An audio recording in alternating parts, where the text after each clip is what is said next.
Hi, this is John Smeltzer. I'm here showing you one of my latest designs. This is a pressure meter designed to be used with pressure transducers that provide a 1 to 5 volt input. So this can handle anything in that range.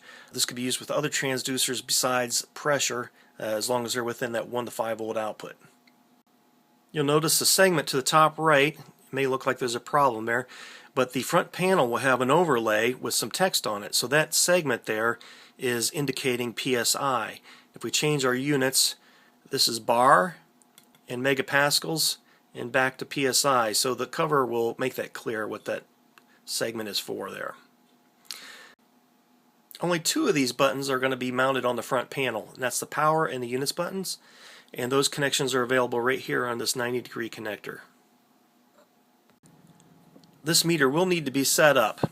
First option we have under the functions is a scale. Right now we have a scale of 20,000. It also supports 5,000, 6,000, 10,000, 15, and back to 20. And we'll save that and move on to the next function, which is low setting. Okay, the low setting, every pressure transducer will come with a calibration sheet. So 1 to 5 volts means 1 volt is 0. Okay, it's not going to be exactly 1 volt. The calibration sheet will have a number on it, so it might be 1.0134 or whatever, some odd number that's specific to that exact transducer. So that's what you need to set here. This is the bottom of the range. So when we get 1 volt input, we will have 0 on the display. So if we press increase, it automatically increases that value. And after 10, it switches over to a rapid increase. Okay, and then if we just move on to the next one, which is the high value, at 4 volts, we're going to see the full scale deflection, which in this case was 20,000. So at 4.000 volts, we're expecting to see 20,000 PSI on the display. So here we can increase or decrease. Normally what you need to do is you have to save this value. If you don't save it, that value is discarded. So let's go ahead and bump that back to 4. Save that.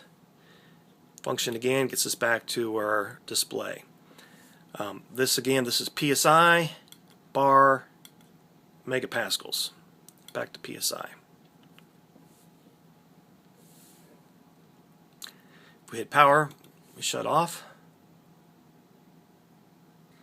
We power back on. There's a segment test, and it's going to show the current scale, and then that's our first reading there. Okay, let's see how this really works. So we just told it in our setup that 1 volt is our low setting. That means that is our bottom. That's our 0. So here we can see I've got 1 volt feeding into it, and it thinks it's 0. And I've got a pot here, so if I crank this up to 4 volts, because we said 4 volts is our high, we should get our full scale deflection at 4.0 volts.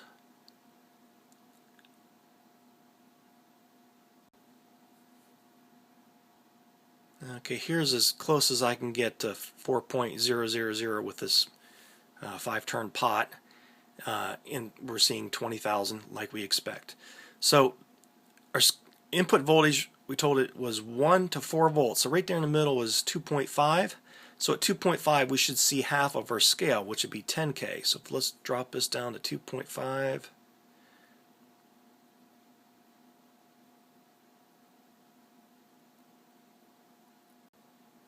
Well, this is as close as I could adjust the pot to 2.500 volts, but you can see we're getting 10,010 on the display, which is right where we want to be.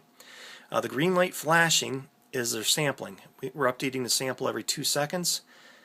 During that sample time, the boost circuit turns on, provides power to the transducer, takes 4 samples, averages them together, and then shuts down, goes into a low power sleep mode.